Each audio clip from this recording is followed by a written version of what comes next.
We're back. Hello and welcome to another GCSE Sociology video from me, Ben, at All Sociology. What we're going to do in this video is, with the exams approaching, I thought it might be useful to focus on some of the previous questions that have cropped up in the Eduqas GCSE Sociology exam. So if you take that particular specification for GCSE Sociology, hopefully this will help you out with understanding a little bit about the sorts of questions that have been asked in previous years, as well as how you might go about answering them. So what I'm going to do, as always, is I'm going to share my screen with you, and you should now be able to see me up in the top right-hand corner. And we've now got on the front of what we're going through today is effectively looking at past paper one big exam questions. So what I'm going to do with you today is I'm going to look back at some previous exam questions, focusing on the big ones, particularly because they're worth the most marks.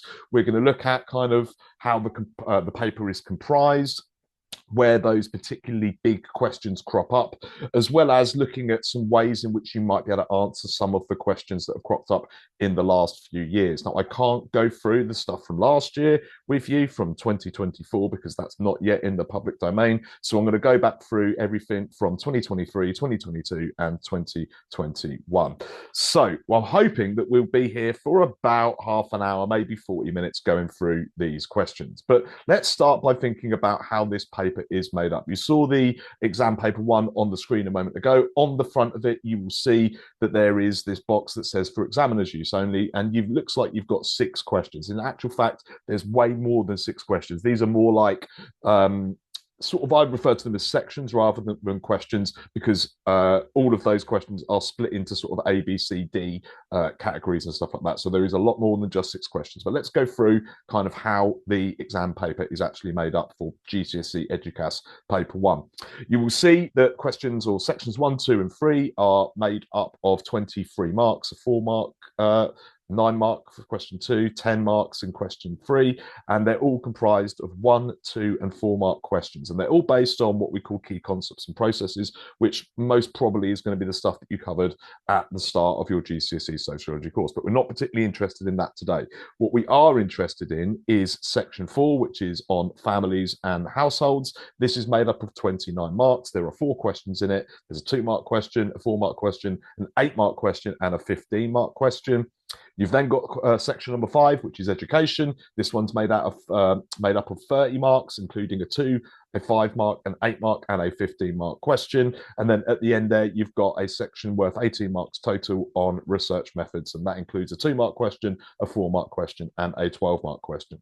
Now, we don't have time to go through all of the different questions today. If you want to go through a paper 1 walkthrough, I've done a video on that. Go and have a look at it. It's on my channel. What we are going to do today instead, though, is focus on these big questions here. So we've got 8-mark, 15-mark for families, 8 and 15 for education, and then a 12-mark question for methods. And the reason why we're going to focus on this is that out of all of the questions that are in paper 1, these 5 questions are actually worth 58% of the paper. So 5 questions worth way over half of the marks that is given on this paper. So I think it makes sense to sort of focus on those, go for the big ticket items, and we'll go through a little bit about where they appear exactly on the paper and how you might go about answering them.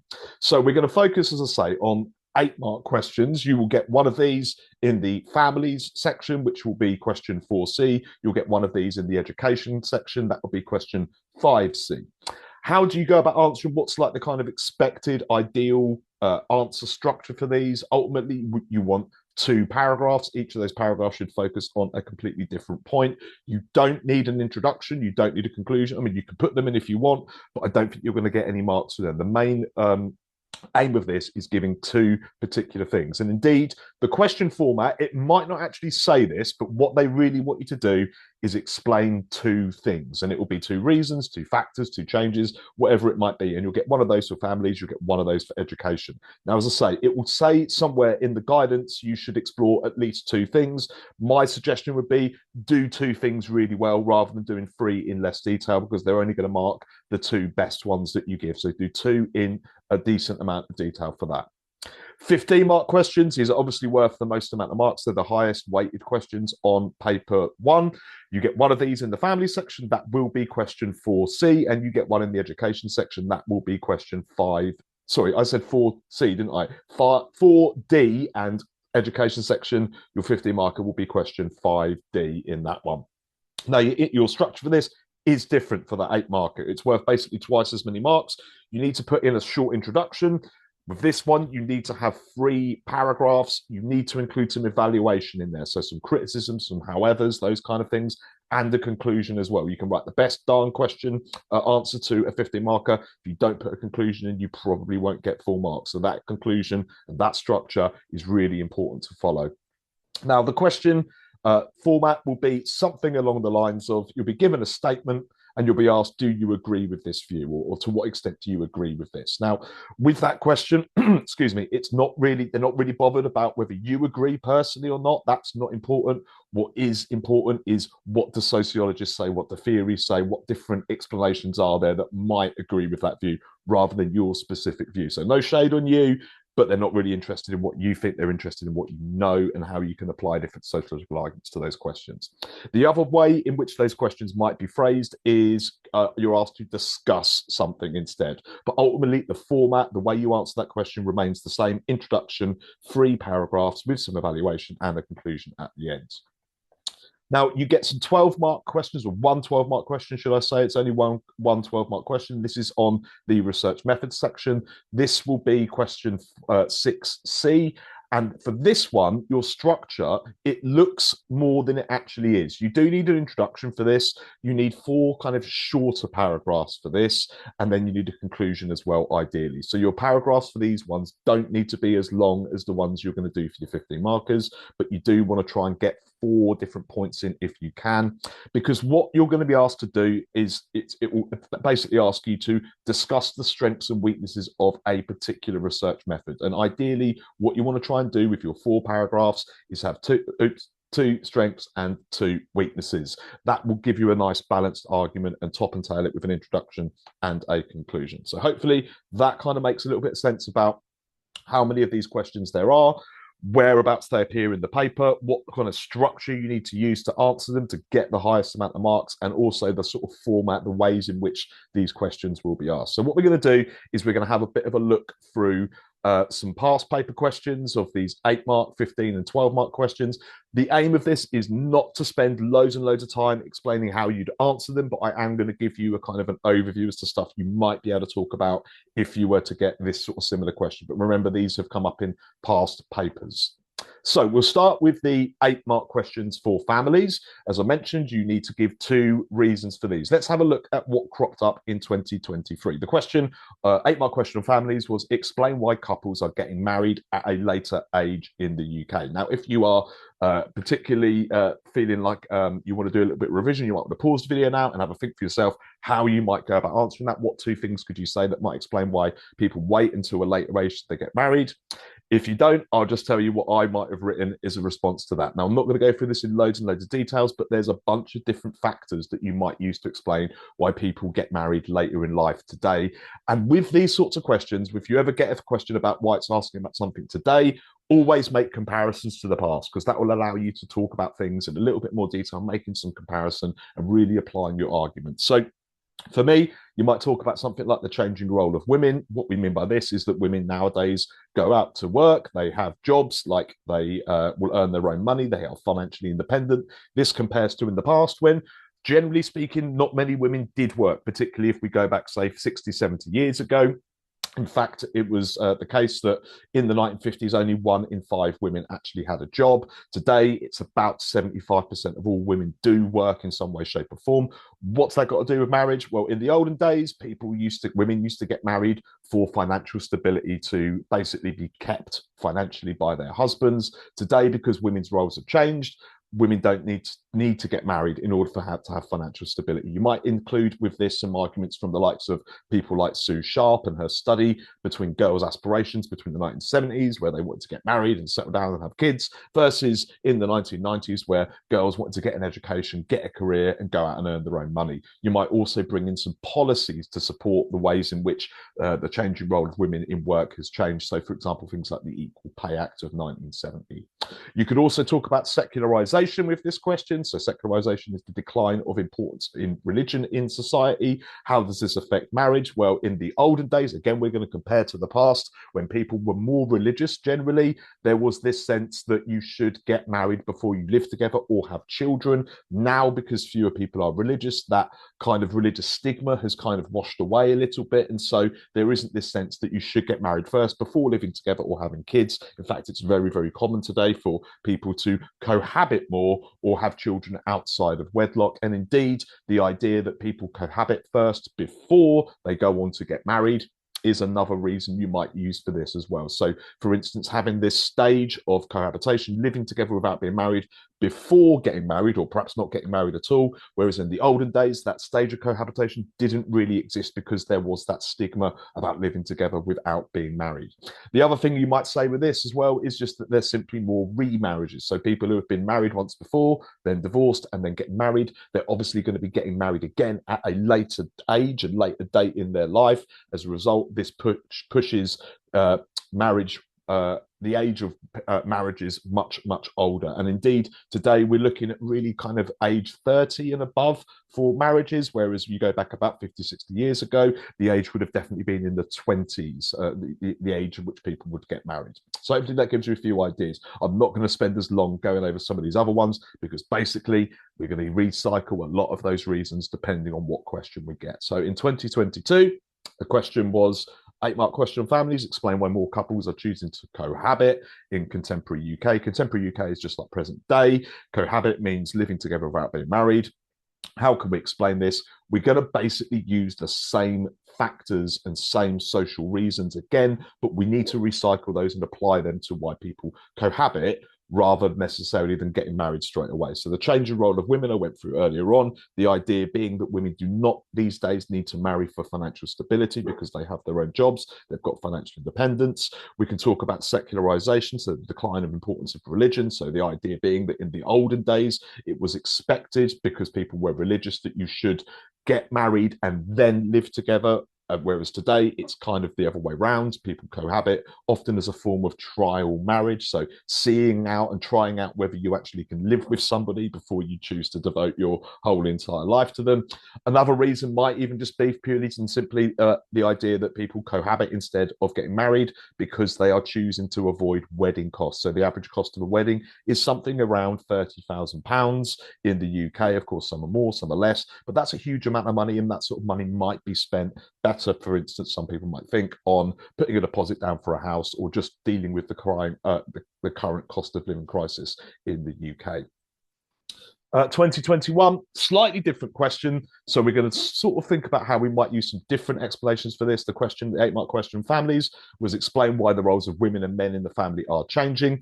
We ultimately want to be thinking about the ways that gender roles are changing between men and women. So you've got differences between how, again, we're going to compare to the past, like how women used to be, whereas how women are now. So we're going to use that same reason again of the changing role of women, the idea that women today are working way more than they were in the past. For instance, again, we can look at that to support that with some policies, the likes of the Equal Pay Act or the Equality Act, potentially using some studies like Sue Sharp. We can also talk about the emergence of the new man. So the new man is a man who takes on what would traditionally be seen as women's roles in the family, cooking, cleaning, looking after children, for instance, or if we want to get really fancy, we can use Parsons' term, which was men taking on the traditional expressive role of a woman. So we can write about that, or equally just bring in this idea that couples today are a bit more equal in terms of the conjugal roles that they engage with in the family, whether that be paid work, whether that be domestic work, childcare, whatever. And we can talk about that as being an increase of symmetrical families, which was an idea put forward by Wilmot and Young in 1973. So there we go, 3 past 8-mark questions on the families, 3 different ways you can answer them. But as you can see, what we're trying to do there is recycle a lot of those same kind of factors that explain different things. They won't work for every question, but as you can see there, the changing role of women is a reason we can use for all 3 of those questions. So hopefully that gives you a bit of an idea. Let's have a look at some of the previous 8-mark questions in education. So the same format you're going to answer these in. Couple of paragraphs, no need for an intro, no need for a conclusion. You don't need to evaluate in these questions either as well. They're only marked on knowledge and understanding, which is AO1, and application of knowledge and understanding, which is AO2. So you don't need to throw in criticisms and stuff like that. It's not going to harm you at all, but you're not going to get any marks for it either. So in 2023, what was the education question of 8 marks? On the Eduqas spec, it was asking you to explain how material factors affect achievement in education. How can we explain this? Well, material factors are anything to do with money and things that money can buy. You want to try and pick 2 of these, basically. So focusing on things like the level of income that people might have, you might then link the amount of money coming into a family, the income that someone has, and using that to spend on educational resources, whether that's a private tutor, whether that's spending money on school trips or laptops, these kind of things that might help middle class families and students perform better than working class students. That's quite an important thing to bring into this, that element of there's a difference between middle class achievement and working class underachievement. We might then talk about another material factor being housing, being something that affects achievement. So what we're thinking here is that basically working class students are more likely to live in houses that are either cramped, where they don't have much space or quiet space to revise. That might affect their levels of achievement, how much revision they could do, how much homework they can do, for instance. They might live in a house that's damp. Damp is effectively mold. If your house is moldy, you're going to breathe that mold in. That's going to cause illness. That illness is then going to lead to absence. If you're absent from school, you miss the stuff and it crops up on the exam, you're going to underachieve in terms of those exams, as opposed to if you live in a nice, spacious house, you've got your own room, you've got a study somewhere nice and quiet to revise, you don't have to share a bedroom, and you've got a nice dry space where you're not going to get ill purely by living in that house. The other thing you might want to talk about of housing is the catchment area. So catchment area is basically the proximity of where your house is in relation to different schools. Certain schools are better than others. Those areas where they have good schools, the prices of houses tend to be higher. In fact, they almost certainly are higher. So it's a big factor that drives up house prices, is the catchment area of a local school. Ultimately, materially, if you don't have enough money to afford one of those houses in that catchment area, you are less likely to go to those good schools. You're more likely to go to an underperforming school, and that's going to affect your achievement as well. The other thing you might want to talk about as well is the impact that material money and factors can have on diet, health, and nutrition. So we're basically talking about the extent to which a pupil's family can afford to support them with nutritious, healthy food. All of that lovely stuff is going to go into your body. It's going to help you increase your concentration. It's going to reduce the amount of time you're ill. So thinking about things like organic fruit and veg, having your 5 a day, all that kind of stuff. So any 2 of those factors would help you answer that question on why material factors, or how material factors can affect achievement in education. Make that link between social class as well with that one. The second one we've got here is a question from 2022. Explain using examples how anti-school subcultures may affect achievement in education. How might we go about answering this one? Well, ultimately, I think this is a slightly harder question, because you've kind of got to make a bit of a leap and a bit of a link between what anti-school subcultures are. And you can talk about those straight off the bat, but you can also link those into other in-school processes like labeling, banding, and setting, for instance. So if you're going straight down the route of how anti-school subcultures might affect achievement, you might talk about the rejection of school values that anti-school subcultures have. This might refer to Paul Willis's study, Learning to Labour, where he studied the lads and how they rejected what schools wanted them to do because they just wanted to go and get working class jobs like their dads in the factory. You can link it into labeling, so bring in studies from people like Becker or Hargreaves, possibly, or even indeed to the idea that anti-school subcultures are more likely to form within lower bands or sects in school organisation and things like that. And your sociologist to talk about banding and setting would be somebody like Stephen Ball, possibly Neil Keddy. The other thing you can say with this as well, that there are links between anti-school subcultures and class. So stereotypically, working class students more likely to join anti-school subcultures than middle class students. Stereotypically, boys more likely to join anti-school subcultures than girls, for instance, and there might be ethnic differences in terms of joining anti-school subcultures as well. Okay, 2021. Explain using examples why some schools may be seen as racist.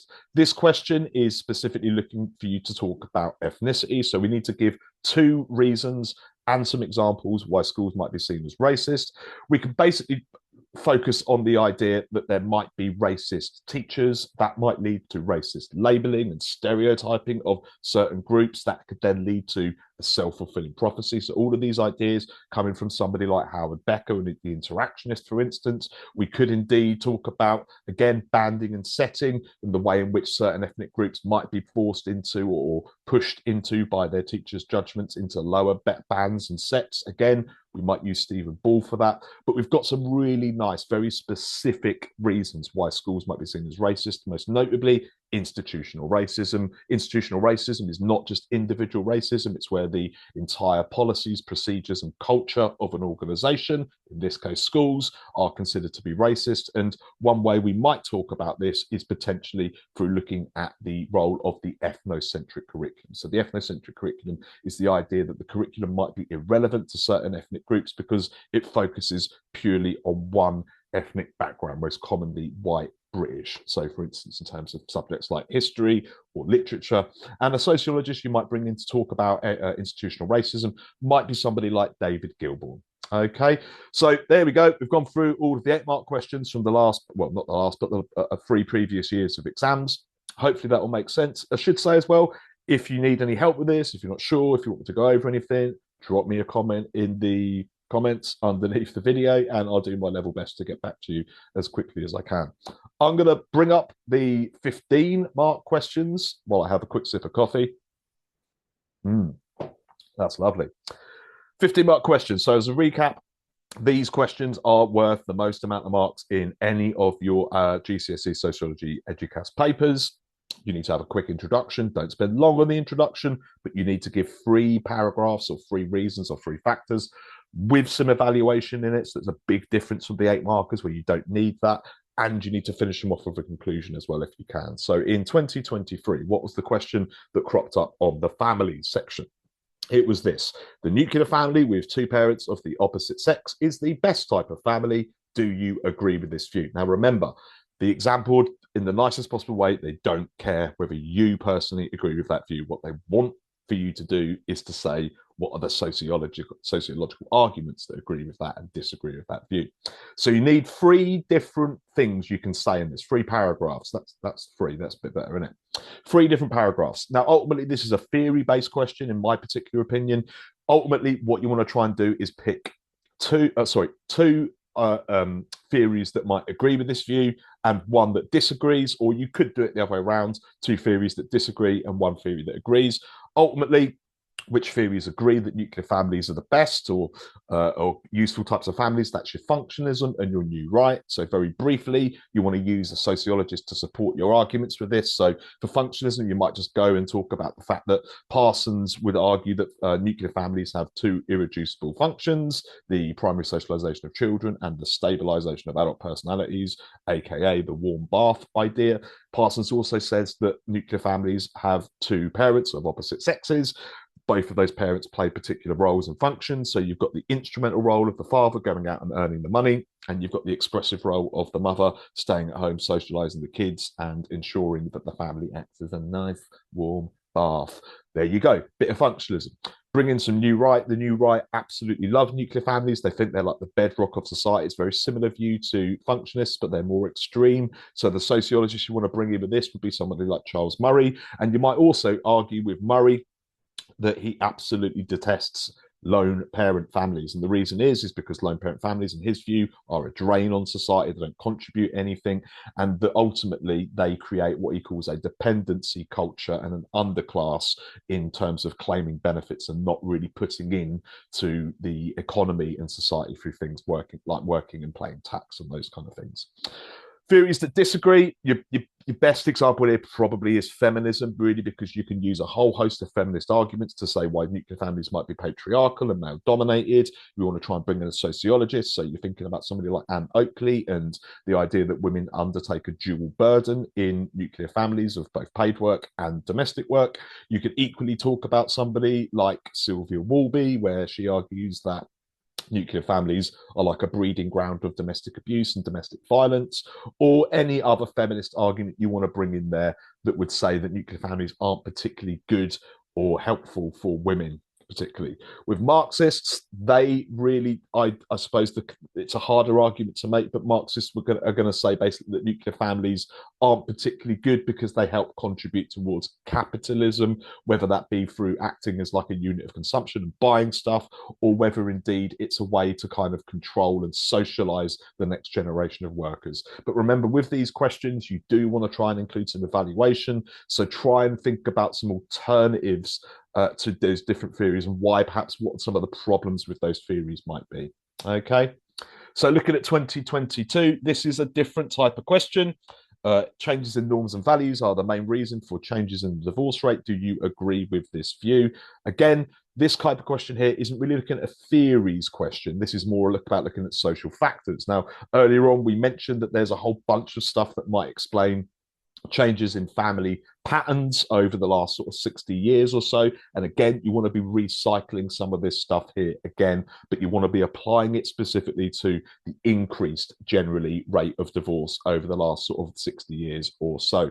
So what factors would agree that changes in norms and values have affected or increased divorce rates? Well, you want to think about the ways in which people are thinking about marriage and divorce differently. So again, we'll bring in secularization here. That is the decline of importance of religion in society. When people were more religious 60 years ago or so, for example, people saw divorce as a sin. It was very stigmatized to get divorced. So lots of people stayed together in unhappy or what we might call empty shell marriages, and they didn't get divorced as a result of their religious views. Now that people are generally less religious than they used to be, people perhaps don't hold those ideals and those values that religion has about the sinful nature of divorce as much as they used to. The changing role of women, we can talk here about the idea basically that in the past, again, we're making these comparisons to the past. It's nice evaluation and analysis. In the past, women basically had to get married for financial stability because they didn't have their own jobs. The expectation, the norm of society was that women wouldn't work or that they would basically stay at home and be a housewife and a homemaker. Today, of course, women are getting their own jobs. They've got financial independence, and we can support that again through those examples we used earlier on. So things like the Equal Pay Act of 1970, trying to create parity with men and women's pay. Of course, there is still a pay gap. Or also something like Sue Sharp's study from the 1970s and 1990s, where she compared the aspirations of girls in the 70s of wanting to get married and have kids, whereas in the 1990s, women wanted to go out and get married. Making sure we link this into divorce. So the idea being that women in unhappy marriages are now, because they are financially stable, don't have to stay in those empty shell marriages. So they can leave because they've got their own job, their own money to support them, whereas 60 years ago, that would be unlikely to be the case. A couple of reasons that might support the idea that changes in norms and values have affected the divorce rate. What is a reason that might go against it? So a factor that isn't really about norms and values necessarily is something like social policies. So the classic one here we might use, and probably one of the biggest reasons for the increase of divorce rates in the last 60 or so years, is the Divorce Reform Act of 1969. What did this policy do? Effectively, it made divorce easier. It allowed people to get divorced on the basis of irretrievable breakdown, which just means you could get divorced from a result of falling out of love with one another, whereas prior to 1969, you couldn't use that as a reason. You needed to have a reason like proving adultery, cruelty, desertion, insanity, these kind of things, which were very, very difficult to prove. And so as a result, in the past, the divorce rate was very much on the floor, very, very low, whereas after 1969, because it allowed this grounds of irretrievable breakdown to get divorced, it enabled more couples who wanted to get divorced but didn't really have a reason other than the fact they didn't love each other anymore to get divorced. There we go. There's some stuff about divorce as well. So 2021, families have a negative or have negative effects on their members and society. Do you agree with this view? This is a very sort of similar question to the one in 2023. It's a theory-based question. So you want to be thinking about which two theories might agree that families have negative effects on their members. The conflict theories of feminism and Marxism are your ones that are going to agree with this. Your consensus theory of functionalism is going to disagree with this because they think that families are really useful. They hold society together through those two irreducible functions that Parsons talks about, or if you want to use Murdoch, the four functions of the family. For the new right, this very much depends on what type of family you're talking about. So the new right would argue that nuclear families have really positive effects on their members and society. It holds society together, very similar to functionalism. But for lone parent families, they would say they have negative effects on families and society. Again, thinking about those ideas we mentioned on that question with 2023, with ultimately lone parents being what Murray refers to as acting as a dependency culture and creating an underclass who are dependent on benefits. So hopefully that gives you some ideas. You need 3 paragraphs from each of those. You need to evaluate within them. So think about some criticisms, as well as including a conclusion at the end of those essays. Let's take a look at the 15-mark questions from education. So the same format you need for this: intro, 3 paragraphs with evaluation. Gosh, I'm boring myself now. I hope I'm not boring you, or at least this is actually teaching you something and it's going in by rote. And you need a conclusion as well. So let's take a look at 2023. Discuss reasons why boys might not achieve as well as girls in education. Ultimately, these kind of education questions are really looking for you to think about factors that happen outside of school and factors that happen inside of school. So with any question about gender, you want to be thinking about the reasons why perhaps boys underachieve, but also the reasons why maybe girls achieve better. They're 2 different things there. So in terms of what goes on inside schools, you can think about boys are more likely to join these laddish subcultures. Again, you can use the examples of Paul Willis's anti-school working class male subculture. You can bring in the idea that boys are more likely to be labelled as negative influences than girls. That might lead to a self-fulfilling prophecy, for instance. In terms of another factor that might affect boys is something we call the crisis of masculinity. This is something that is spoken about quite a lot at the moment, but ultimately the crisis of masculinity can be really thought about as an external and an internal factor. It is the idea that men have lost their sense of identity, and this has been coupled with the decline of those traditional male jobs that used to be something that men used to walk into a job out of school, whereas today that's not as easy. One of the reasons being because A, there's not as many manufacturing jobs, and B, the changing role of women has meant that women are taking a lot of those jobs, and quite rightly too as well. Or we can talk about the feminization of education. So the feminization of education is just the idea that schools are seen as a female domain. There's more female teachers. Girls tend to achieve better. Boys don't tend to see achievement as important perhaps as girls do as well. I'm not sure what the word lab means there. Ignore that. Externally, what we can talk about here is anything that goes on outside of school that might affect why girls do better than boys. And again, we're going to fall back on that recycled reason of the changing position of women. What we mean by this is that women have now got an incentive to do well in school. So, for instance, working really hard to get a good job because they want financial independence, they want to go to university, for instance. Or we can think about the ways in which women's roles in families are no longer just seen as a housewife or a mother. This has all been supported by a rise of feminism and equality, social policies that have enabled women to have more of a reason to do well in education than perhaps they did 50, 60 years ago, when it was expected that women would stay at home, look after the kids and take on that housewife role. In 2022, the question was, cultural factors are the main reasons why working class children underachieve in education. Do you agree with this view? Again, here we want to be making a comparison between what goes on outside of school and what goes on inside of school. The question specifically mentions cultural factors here. So we are going to need to talk about at least one example of a cultural factor. So these are things that go on generally outside of school at home. And we might refer to these ideas as certain students, particularly from the working class, have what we call cultural deprivation. They lack the cultural tools and knowledge to do well in education. That might be due to, for instance, coming from a working class family. Your family may not value education as much as a middle class family. It might be that you're not given as much encouragement, or your parents don't have particularly high aspirations for you. We can talk about Bourdieu's concept of cultural capital here. Cultural capital is like the knowledges, experiences, the tastes, the expectations of the middle classes who have this thing called cultural capital, which helps them achieve an education. One of the reasons being because they can match this cultural capital with the things that school values. And ultimately, you want to be thinking about here, cultural capital, what do you come into school knowing about already before you have lessons on it? So the classic example will be something like, if you have been taken to museums or art galleries, it might give you some background knowledge on a particular topic that you're studying at school. If you've learned about, let's say, the ancient Egyptians from going to the British Museum, and then you do a project on the ancient Egyptians and history, lo and behold, you've already got an advantage, as opposed to working class students who, according to Bourdieu, don't have this cultural capital and so are automatically at a disadvantage. It might equally be due to the sort of language that you speak. And I don't mean in terms of like English, French, Spanish, whatever like that. What I mean in terms of this is what Bernstein refers to as a working class restricted language code, which is short, grammatically incomplex, not particularly elaborate or articulate, whereas middle class students have a way more kind of what he calls an elaborated speech code, which gives them an advantage when it comes to things like writing essays, because they've got a greater lexicon of words, greater vocabulary, more articulate in their language skills. What would go against this?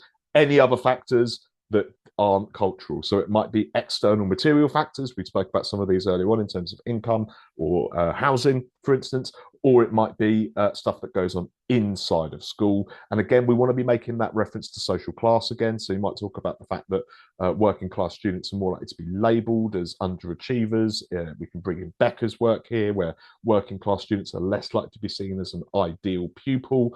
The fact that working class students are more likely to be in lower sets than middle class students, or indeed that working class students are more likely to join anti-school subcultures, referencing Paul Willis's lads in his 1977 study, Learning to Labour. In terms of 2021, the question was this: factors outside of school have a great effect on children's achievement in education. Do you agree with this view? Again, this is just a straightforward question as to why do some students, it doesn't mention class, gender, ethnicity for this one, so you can talk about those things, and you should be mentioning working class underachievement versus middle class, boys underachievement versus girls achievement, for instance. But we're talking about factors that go on outside of school. So any external factors, anything material, income, housing, diet and health, for instance, access to resources, cultural factors, values, cultural capital, language, encouragement, any of that good stuff. And then you want to compare that with anything that goes on inside schools again, and we're going to recycle those internal factors. Now, if you need a refresher on these particular factors, I should have said this when I went through families as well, go and have a look at my videos on a whole bunch of stuff about achievement in school. Have a look at that one, have a look at the videos that cover off theories of families, education. They're all on my channel. Go and have a look at them under the paper one playlist, or under the education playlist. You'll find what you're looking for there. So finally, let's have a look at the 12-mark methods questions. Quick drink. 12-mark methods questions. Like I say, these questions, they will always be written in the same way. They're pretty much going to ask you to discuss the strengths and weaknesses of a particular method in terms of its usefulness or in sociological research. In 2023, we have the method of observation. So you're going to need to think about 4 shorter paragraphs. You don't necessarily need to go into huge amounts of detail with these paragraphs, but I would recommend a really short intro, and then 2 strengths, 2 weaknesses. Doesn't need to be in that order. You can go strength, weakness, or however you want to do it. And then a conclusion at the end that help you get to 12 out of 12 on this. So in terms of observation, if it's mentioning observation, it hasn't mentioned whether it's overt or covert, or whether it's participant or non-participant. That would be up to you to say that. And there are different strengths and weaknesses according to whether observation is undercover, covert, or whether it's overcover, overt, or indeed whether you're participating or not. But very, very broadly, thinking about the general strengths of observation, thinking about something like covert observation, validity, you're going to see, hopefully, if people don't know they're being watched, you're going to see true to life behavior. It's going to allow you to build a rapport with a particular group, gain some trust. That's going to allow a greater depth of information, and that information and that data you're going to get is going to be qualitative in nature. By the way, I've done a video on research methods, so go and have a watch of that one. It's the only one I've done on research methods, because basically there are some shortcuts and some cheat codes to understanding the ways to answer these questions. So go and have a look at that. I'm not going to spend ages going over these things at the moment. What are the weaknesses? Again, you need to be talking about, well, if it was overt participant observation or covert non-participant, whatever it is, you need to give those actual specifics that will help you get more marks on this question. But basically, weaknesses, if it's valid, which we've said it is, the chances are it's not going to be particularly reliable. It's very hard to repeat an observational study. There are practicalities issues here in terms of the time and the cost these things take. There are potentially ethical issues, particularly if you're going covert with your observation here. And also, if you are being overt, you've always got this danger that if people know that they're being watched, then they will change their behavior. And this is what we talk about as the Hawthorne effect. Okay. So observation was the question in 2023. In 2022, it was discussed the strengths and weaknesses of unstructured interviews. So we're thinking here again, it's a qualitative method, generally speaking. So the strengths are going to be kind of similar, really, to your strengths of things like participant observation. You're going to have a very valid method that's going to unearth some truth, and you're going to be able to build some trust and rapport with your respondents and your participants by using unstructured interviews. They're very flexible. They allow you to move the conversation around. It is very much like a guided conversation, an unstructured interview. So you're not limited to set standardized questions as you are in a structured interview. And of course, as well, it provides you that rich, detailed, qualitative data. And with this, you can always make comparisons as well to like what this does, what an unstructured interview does that perhaps a structured interview or a questionnaire doesn't do as well. That will help you gain some analysis marks as you go through. In terms of the weaknesses, basically, you want to be thinking here about the opposites. So it's not very reliable, because if you've got a kind of conversation that's going off in any different way that you choose or your participant chooses, it's very hard for somebody to repeat that. It's not standardized. Again, there are practical issues here. So in terms of the time these things take, they take a long time. Things take a long time. They're going to cost a lot. You're going to need a trained interviewer to do it. So all of these things add to the cost. There are potentially ethical issues as well, potentially in terms of creating unnecessary harm if your conversation goes off in a particular direction. And also as well, you're going to lack any quantitative data, which means that you're going to find it quite difficult to generally produce stats, graphs, figures, things that can develop patterns and trends over time with unstructured interviews. Now, in 2021, there was a bit of a curveball. The exam question for methods in 2021 asked students to discuss the strengths and weaknesses of using two different methods. So this was a slightly unusual question. It did throw a lot of people at the time. Ultimately, when you use two or more different methods in sociological research, we talk about it as triangulation. Okay, so triangulation, what are the benefits of it? Well, if you use two different methods, and you want to be thinking about two quite different methods here. So let's just take, for example, questionnaires as one method, and then let's say unstructured interviews as another method. With those different types of methods, you get the best of both worlds. You're getting qualitative data from your unstructured interviews, and you're getting quantitative data from your questionnaires. You're getting the validity from your unstructured interviews. You're getting that real depth of information, building trust and rapport with participants, but you're also getting the reliability of using standardized questions through questionnaires. So that really helps its ease of being repeated again and again. And if you can do it again and again, you can develop patterns over time. And ultimately, you can compare data from those two different methods you've got. So again, thinking about what did the questionnaires show versus what did the unstructured interview show. And it does help you, I think, as well, to give examples of different types of methods you might combine. But pick different methods. Don't go, for instance, like a questionnaire and a structured interview. They're basically too similar in terms of one another to give you any great advantage. You want to be thinking of very different methods. One maybe that gives you quantitative data, one that gives you qualitative data, like a questionnaire and an unstructured interview, for instance. In terms of the weaknesses, what is a problem with doing these? Well, practicalities is a big thing. So basically, you're doing twice as much work. It's going to cost more. It's going to take more time to do.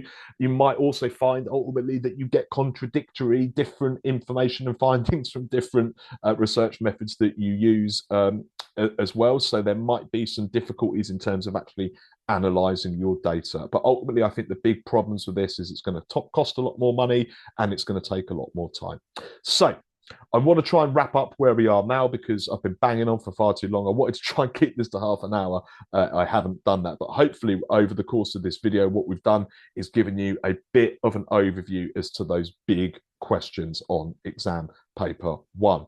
What we did, just to recap very briefly, is we looked back at some of the previous exam questions. We focused on the big ones, the 8-mark questions, families and education, the 15-mark questions, families and education, and then also the 12-mark questions from research methods. Why did we do that? Because those 5, that's 3, that's 4, that's 5 questions, they equate to 58%, well over half of your marks on paper 1.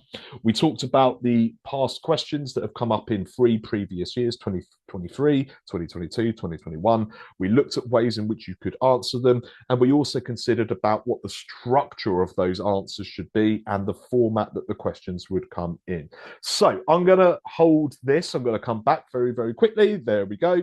Hopefully that has helped you out a little bit. Hopefully it's enabled you to understand a little bit more about the sorts of questions that are going to crop up, as well as why it's worth really focusing on those questions. Really try not to leave any of those big ones. I know everyone's tight for time in the Eduqas GCSE Sociology exam. Please don't try and leave those questions to the end. Sometimes you might even want to get those ones out of the way before you do anything else. Now, I'm going to sign off. It's nice to see you again. Hopefully it's nice to see me again. I'm still here. If you've got any questions, whack them in the comments. Final thing to say is, if you found this video helpful, 2 things you can do to help me out. Number 1, whack a like on it. Doesn't cost you anything. Doesn't take any time. Number 2, if you found this video helpful and you know somebody else who does sociology, go and tell them about it. It would mean the absolute world to me if you could spread the word for this channel and help other people understand better how to answer these sociology questions. I'll be back shortly because I'm going to do the same thing, looking at big questions on paper 2.